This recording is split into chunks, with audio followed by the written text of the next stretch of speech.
Fala pessoal, tudo bem? Meu nome é Lucas Fonseca. Eu sou um dos sócios da Ascens Impulsionador de Negócios. Minha formação, eu sou um engenheiro eletricista, mas com pós-graduação em gestão financeira.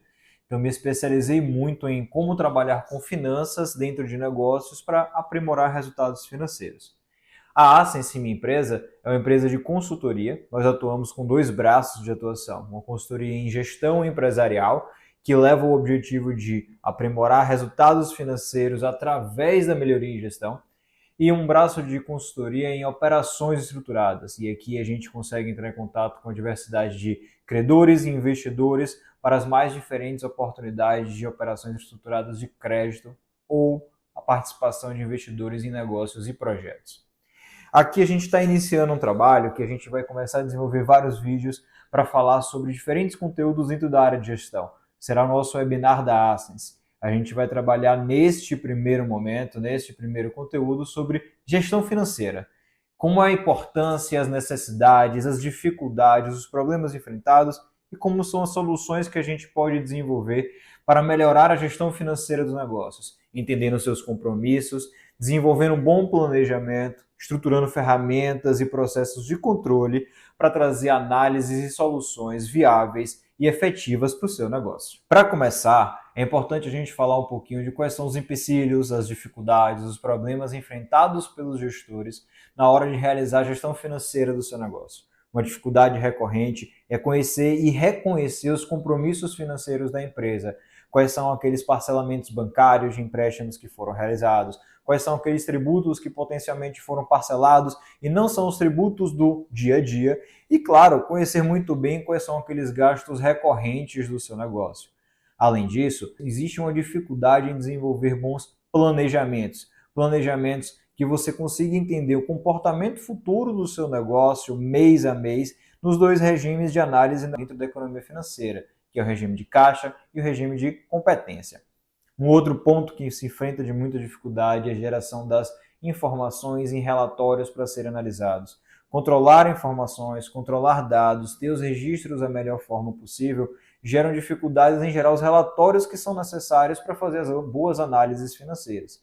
E por final, são as dificuldades em desenvolver de fato as análises. O que eu preciso olhar, qual indicador, qual resultado, qual parâmetro precisa ser analisado para identificar onde eu posso melhorar e como eu vou melhorar e trazer melhorias para os nossos negócios. Antes de trazer as soluções dos problemas que já foram citados, eu vou trazer algumas conceituações teóricas que são importantes de serem entendidas para poder desenvolver e analisar as melhores soluções. A princípio, é importante diferenciar o regime de competência e o regime de caixa. Esses são dois regimes contábeis e financeiros que são analisados dentro dos demonstrativos gerados e que têm diferentes impactos na gestão financeira.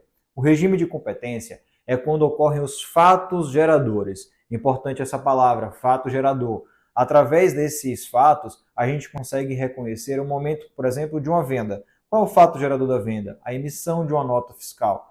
Qual é o fato gerador de uma compra? A emissão da nota fiscal por parte do seu fornecedor. Mas existem outros fatos geradores importantes de serem entendidos, como, por exemplo, quando eu vou honrar o pagamento da minha folha, qual é a competência da folha. É sempre importante conhecer que você paga no mês subsequente ao mês de competência.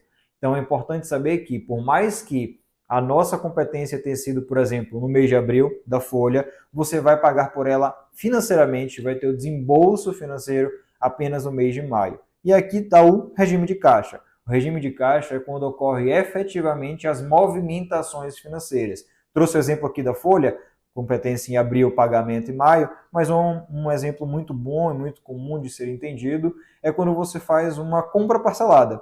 O fato gerador é o ato da compra, quando você recebe aquela nota fiscal daquele produto que você adquiriu naquele momento. Mas você parcelou no cartão de crédito. Isso quer dizer que a loja na qual te vendeu um produto vai receber aquele valor parcelado. O valor que você comprou um celular de R$ 3.000 e você parcelou em 6 parcelas de 500, a loja vai receber cada um dos meses subsequentes R$ 500. Essa é a grande diferença do regime de competência e o regime de caixa. Outro tópico importante é conhecer as análises horizontais e verticais sobre os demonstrativos financeiros da empresa. A análise horizontal é quando a gente entende como é o comportamento do negócio em um período específico, um mês, um ano, 6 meses, e a gente avalia as diferentes margens que tem naquele demonstrativo.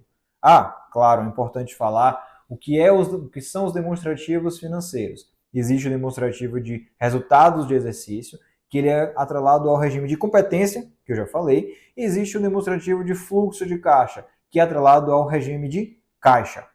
O demonstrativo de resultado do exercício tem parâmetros, indicadores que a gente vai analisar, como, por exemplo, qual é a sua margem de contribuição, que é tudo que você vende abatido de todos os seus gastos variáveis. São aqueles gastos atrelados às suas vendas, o custo da sua mercadoria, os tributos, despesas de vendas, como, por exemplo, uma bonificação, uma comissão para o seu vendedor, despesas de cartão de crédito.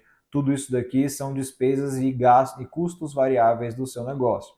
E além disso, a gente pode ter outras linhas como a famosa margem EBITDA. A margem EBITDA, ela tem a sua margem de contribuição abatida dos seus gastos fixos no negócio. Aquilo ali é a capacidade de geração de resultado da empresa. A partir daquilo, você ainda pode trazer as despesas financeiras do seu negócio e também os tributos sobre o resultado, o famoso imposto de renda da pessoa jurídica e contribuição social do lucro líquido. Para ao final, quando você paga todos esses gastos, você vai chegar ao lucro líquido, a última linha do seu negócio, mas é importante saber que depois dela ainda tem outras saídas. Mas onde a gente enxerga essas saídas? No demonstrativo de fluxo de caixa. No demonstrativo de fluxo de caixa, a gente tem 3 fluxos separados e cada um deles são muito importantes. O primeiro é o fluxo de caixa operacional. Eu poderia dizer que ele é próximo ao seu EBITDA, porque dali você tem o custo da sua mercadoria, você tem todas as suas receitas de vendas, você tem um custo da sua equipe de colaboradores, comissões e por aí vai. Aqui estão todas as movimentações atreladas à operação da sua empresa e você consegue avaliar a capacidade da sua empresa em gerar resultado. Mas a seguida você tem o fluxo de financeiro. Aqui no fluxo de caixa financeiro, você vai conhecer as suas receitas financeiras, as suas despesas financeiras e os seus compromissos financeiros com operações que você já desenvolveu. Aqui é importante você já ter conhecimento de quais são aqueles compromissos bancários que vão aparecer nesse fluxo de caixa. E o terceiro é o fluxo de caixa de investimento. Esse fluxo de caixa está atrelado tanto a novos investimentos que a empresa vai gerar, quanto também está atrelado à distribuição de resultado dos sócios. Então, se a empresa está tendo um lucro líquido muito apertado, pode ser que ela não consiga honrar com as amortizações de parcelamentos e empréstimos que foram desenvolvidos e não consiga gerar resultado para os sócios. Então, aquela empresa não está gerando um resultado suficiente, adequado aos compromissos e desejos que aqueles sócios já assumiram no passado. Outra análise que nós desenvolvemos é a análise vertical. Falei até agora da análise horizontal, da capacidade de geração de resultado dentro de um único período analisado. Análise vertical é quando a gente compara diferentes períodos. É quando compara o resultado do mês de abril de 2024 com o mês de abril de 2023. É quando eu comparo o resultado do mês de maio de 2024 com o mês de abril de 2024. É quando eu comparo o resultado do primeiro com o segundo trimestre e por aí vai. A gente pode desenvolver várias comparações e a gente conseguir compreender qual é o crescimento ou decrescimento de cada uma daquelas linhas e poder atuar como elas. A gente pode entender, por exemplo, na análise vertical, que a gente teve um crescimento com energia elétrica. E é importante entender, será que eu consumi mais porque a minha alíquota ali na distribuidora de energia ela aumentou? Será que eu consumi mais porque eu deixei mais equipamentos ligados durante mais tempo? Ou eu consumi mais porque eu tive que produzir mais para vender mais naquele momento? Então existem diferentes análises, a gente vai gerar os questionamentos na análise vertical, para a partir desses questionamentos a gente pensar nas soluções. Como eu posso desenvolver uma melhor gestão da utilização da minha energia elétrica para reduzir aquela conta e gerar mais resultado líquido para o meu negócio, gerar mais lucro para o meu negócio.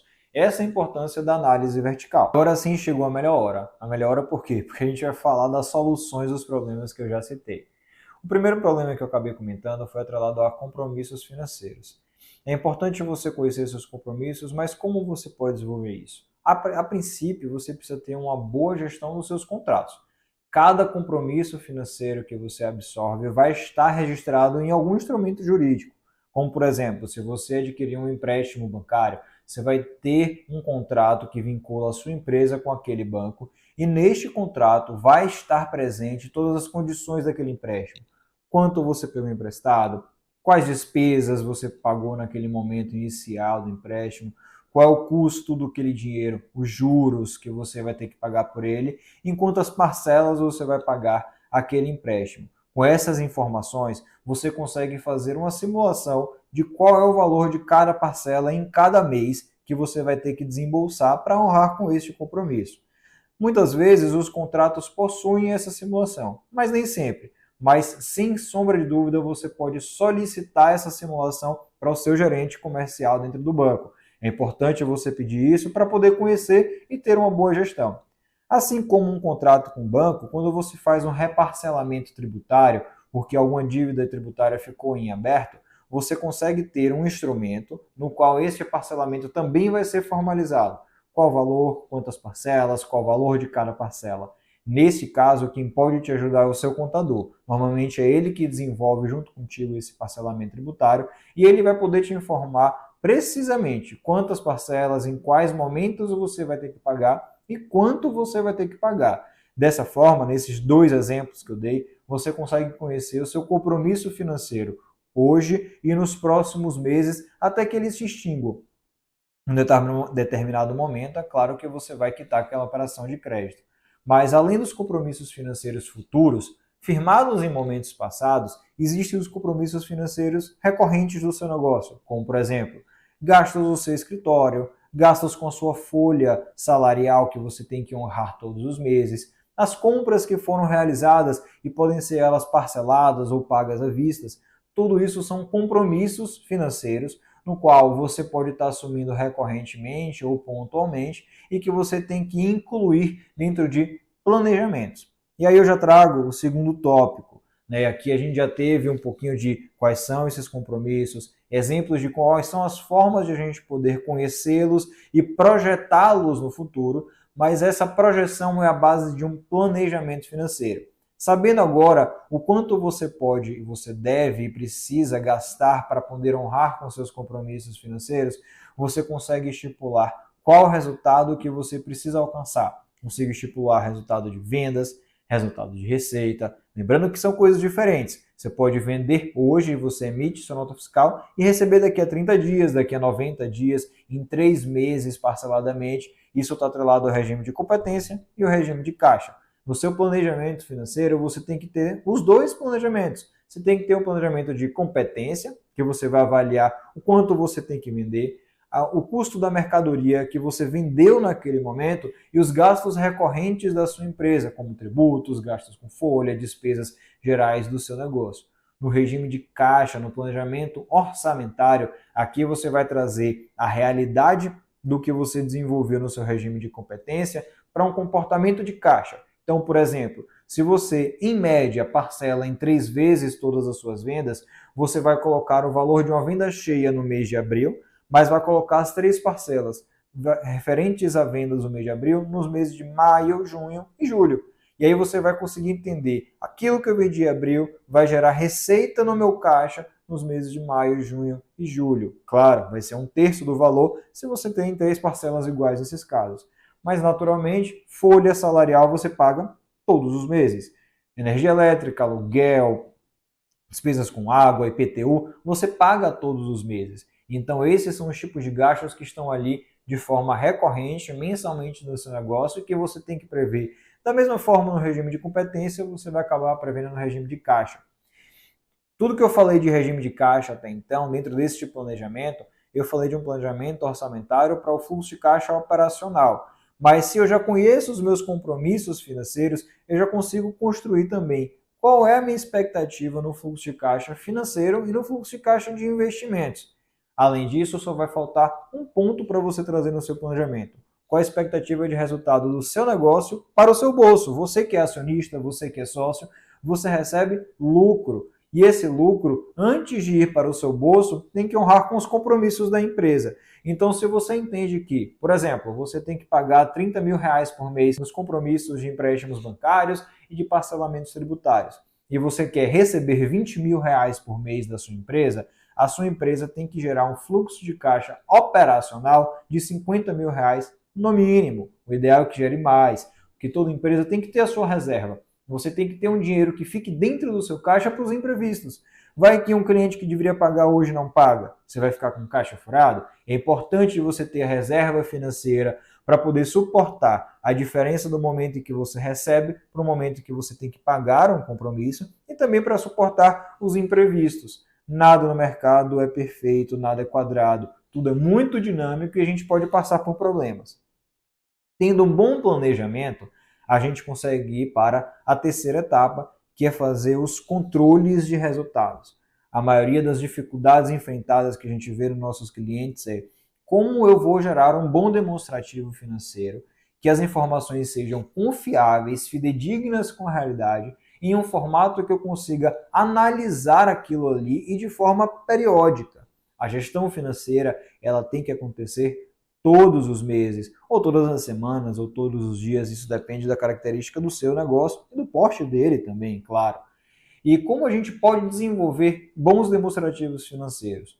Tudo é iniciado nos processos, naqueles processos operacionais do contas a pagar, contas a receber, nos processos operacionais do setor de compras, do setor de vendas, porque todos estes processos impactam na geração da informação necessária que eu preciso para gerar o meu demonstrativo financeiro.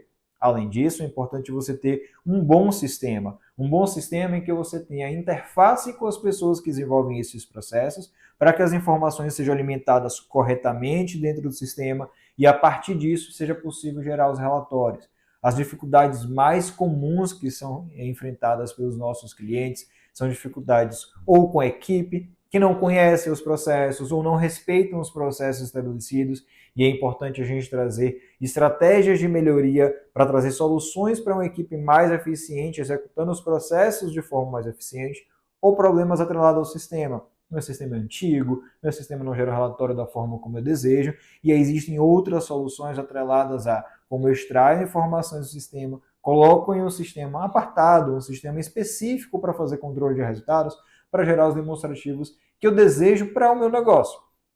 E por que eu desejo esses demonstrativos? Aí a gente vai para o último ponto, para poder analisá-los. O que gera resultado financeiro do seu negócio? Ele é gerado a partir de análises em que você faz do resultado que você apurou frente ao resultado que você planejou. No planejamento orçamentário que eu falei agora há pouco, no planejamento de DRE, no regime de competência que eu falei agora há pouco.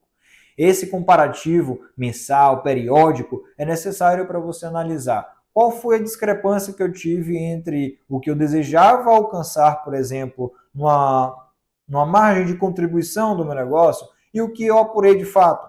Foi menor? Foi maior? Foi menor por quê? Quais motivos me geraram a ter um resultado inferior ao meu desejado? Eu acabei não vendendo o suficiente que eu queria vender. Ou então não, a minha mercadoria naquele período ficou mais cara, meu estoque ficou mais caro e meu custo da mercadoria ficou elevado. Por isso eu não consegui apurar a margem de contribuição que eu desejava. O que a gente pode fazer para melhorar isso? Vamos trazer novas estratégias de vendas para apurar um resultado melhor no mês seguinte? Vamos entender como a gente pode negociar com o nosso fornecedor para poder reduzir o valor de compra. Essas são as ações que só podem ser colocadas em práticas quando você tem o dado para analisar anteriormente. Trazendo essas ações específicas para o seu negócio, eu trouxe ações aqui bem genéricas, mas pode ser uma ação muito específica, de um critério, uma situação específica da sua empresa, que vai trazer uma solução direcionada para o seu negócio gerar mais resultado. Então essas análises geram essas ações corretivas e essas ações que precisam ser monitoradas, acompanhadas. Se você colocou como direcionamento, vou negociar com o meu fornecedor X para reduzir este item, vou tentar fazer uma compra à vista, vou tentar fazer uma compra com volume maior, ou vou tentar trazer para o meu fornecedor a importância dele reduzir o preço para continuar competitivo no mercado, senão eu vou trazer um fornecedor concorrente dele para suprir a minha demanda. Essa estratégia daqui, ela precisa ser acompanhada porque se for direcionado para o seu setor de compras fazer aquilo ali no dia 15 do mês seguinte que você analisou, ele tem que fazer aquilo ali até o dia 15. Se chegar no dia 25 e ele ainda não tiver feito, provavelmente você já perdeu aquele momento de melhoria. Você já perdeu o time necessário que você precisa para gerar o resultado necessário que você precisa para o seu negócio. O acompanhamento de ações ele é tão importante quanto o acompanhamento de indicadores e resultados. As duas coisas precisam andar em paralelo. Esses são os ritos de gestão financeira para o seu negócio. No vídeo de hoje a gente pode conhecer um pouquinho mais sobre a importância da gestão financeira, como a gente precisa fazer análises recorrentes para trazer soluções efetivas para o nosso negócio. E a gente percebeu que essas análises elas não geram ações só na gestão financeira, só no setor financeiro do seu negócio. Essas ações estão em outros setores. Essas ações podem estar no setor de compras, para aquela empresa comprar melhor, com fornecedores melhores, sobre condições melhores. Pode estar no setor de vendas, para aquela empresa trazer estratégias de vendas mais agressivas para o seu negócio. Pode estar no setor de gestão de pessoas, porque você precisa ter uma equipe mais motivada, mais eficiente. Pode estar no setor operacional, produtivo do seu negócio, para você ter uma redução de custos, trazer eficiência na sua produção. Os direcionamentos da gestão financeira são para todo o seu negócio. É importante entender que aqui é o início, aqui é onde você precisa conhecer a fundo, analisar recorrentemente para atuar nos outros setores, pois são neles que você vai gerar melhores resultados efetivamente. Mas claro, não esqueça que depois de atuar lá, volte para a sua gestão financeira. Você precisa acompanhar e verificar se aquelas ações geraram o resultado desejado ou se ainda precisam ser mais aprofundadas, melhor aprofundamento dentro dessas ações. Agradeço a você que ficou aqui até o final para conhecer nosso conteúdo, mas fica a dica, a gente ainda vai desenvolver mais conteúdos dentro do tópico de gestão. Vamos poder falar um pouco mais sobre gestão de compras, quais são as melhores estratégias de negociação com o fornecedor, como você faz análise dos seus produtos para saber quais são aqueles produtos mais relevantes para serem trabalhados e os produtos que você precisa apenas ter nas prateleiras do seu negócio. A gente vai poder analisar as estratégias comerciais de vendas, como você pode engajar a sua equipe, trazer boas práticas para as suas equipes comerciais. A gente vai poder falar um pouco mais aqui sobre como você pode trazer uma gestão estratégica para o seu negócio para alcançar os resultados desejados. A estratégia ela tem que ser direcionadora de resultados para toda a empresa e ela tem que estar alinhada com os princípios dos sócios, dos acionistas e os objetivos de existência daquele negócio. Todos esses serão tópicos que a gente vai trazer mais aqui em outros momentos no webinar da Ascens.